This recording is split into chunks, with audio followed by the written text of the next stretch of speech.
Desde o começo dessa guerra entre Israel e o Irã, eu tenho dito que seu resultado irá depender de dois fatores. Um deles é de como a América lidará com o Irã daqui para frente. Trump declarou vitória aos quatro ventos, comemorou os feitos da Força Aérea Americana e dos submarinos e impôs um absoluto cessar-fogo entre Israel e o Irã, que até agora tem funcionado. Mas aí, o supremo líder, Ayatollah Ali Khamenei, não só violou o cessar-fogo com seu último salvo de mísseis que mataram 8 pessoas, mas declarou em sua primeira aparição na televisão iraniana sua própria vitória, a vitória do Irã na guerra, a humilhação dos Estados Unidos e, vejam só, a quase obliteração de Israel. Muito bem, a reação de Trump era esperada. Ele chamou Khamenei de mentiroso, que lhe havia poupado a vida, então ele deveria ser agradecido, e que iria apertar as sanções contra seu regime. Vamos lembrar que um cessar-fogo não é uma trégua, muito menos um acordo de paz. Os otimistas esperam que o cessar-fogo levem a um ou a ambos, mas os realistas aceitam o fato comprovado pela história de que os cessar-fogos mais acabam fracassando do que conduzindo a um tratado de paz. Um tratado de paz, por seu lado, é um acordo permanente, firmado e ratificado por partes de um conflito, pondo fim ao estado de guerra, estabelecendo relações diplomáticas e comerciais e frequentemente abrindo a fronteira até para turismo. Israel e Irã estão somente dando os primeiros passinhos nessa primeira fase. Não vai além de uma interrupção temporária das hostilidades. Ficar furioso com o lançamento de 2 mísseis pelo Irã e um ataque israelense preciso em retaliação logo após a entrada em vigor do cessar-fogo não significa que o cessar-fogo tenha terminado ou que seja, como o pessoal está dizendo por aí, frágil. O cessar-fogo é, por sua própria natureza, frágil. Cessar-fogo evolui com o tempo, alguns para novos combates, alguns para tréguas e até tratados de paz, e outros apenas para um cessar-fogo prolongado. Agora temos que esperar e ver o que acontece e a resposta americana se houver uma violação do cessar-fogo ou uma tentativa do Irã de reconstruir o seu programa militar. Desculpa, o seu programa nuclear. O outro fator que eu havia citado é como o povo iraniano irá reagir ao enfraquecimento do regime. E o que mais esperávamos, uma nova revolução, parece que por enquanto não está na mesa.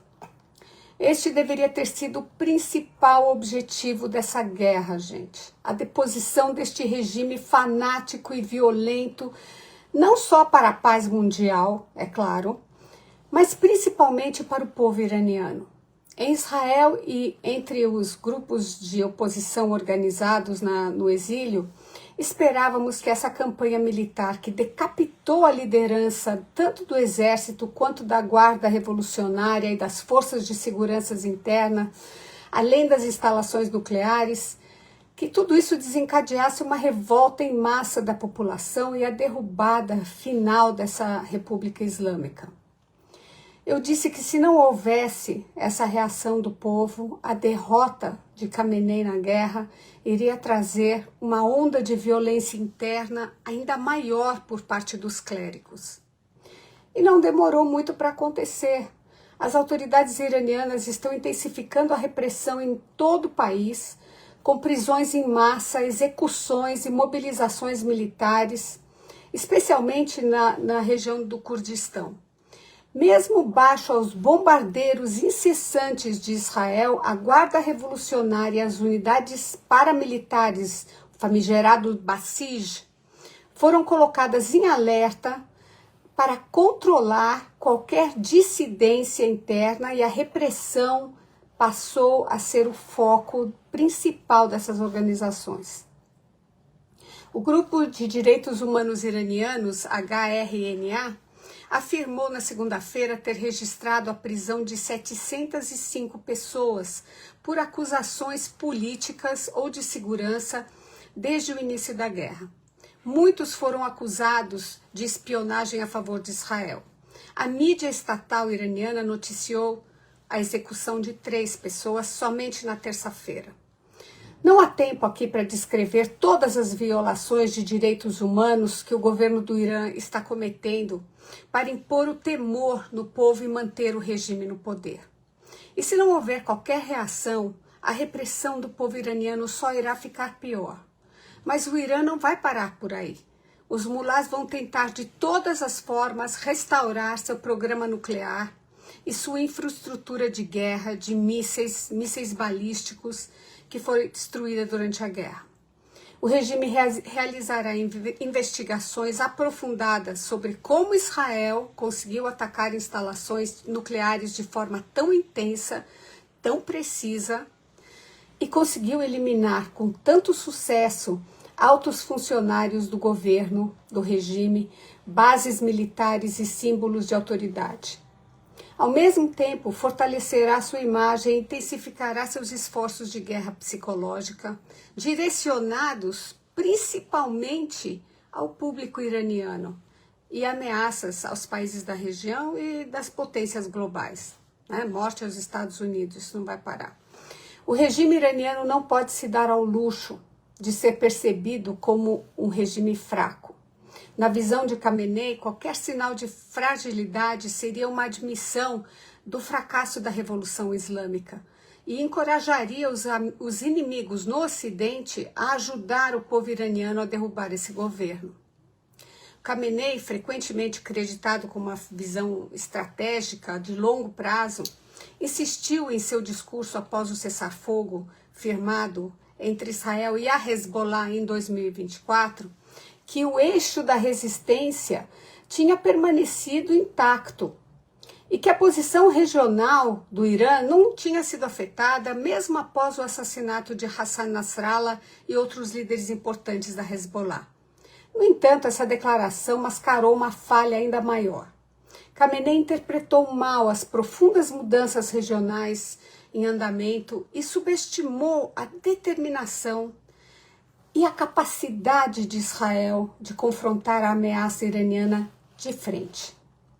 Como parte de sua enorme campanha para salvar sua imagem, o regime de Khamenei está realizando esforços enganosos para convencer o público iraniano de que a Revolução Islâmica está muito bem obrigada.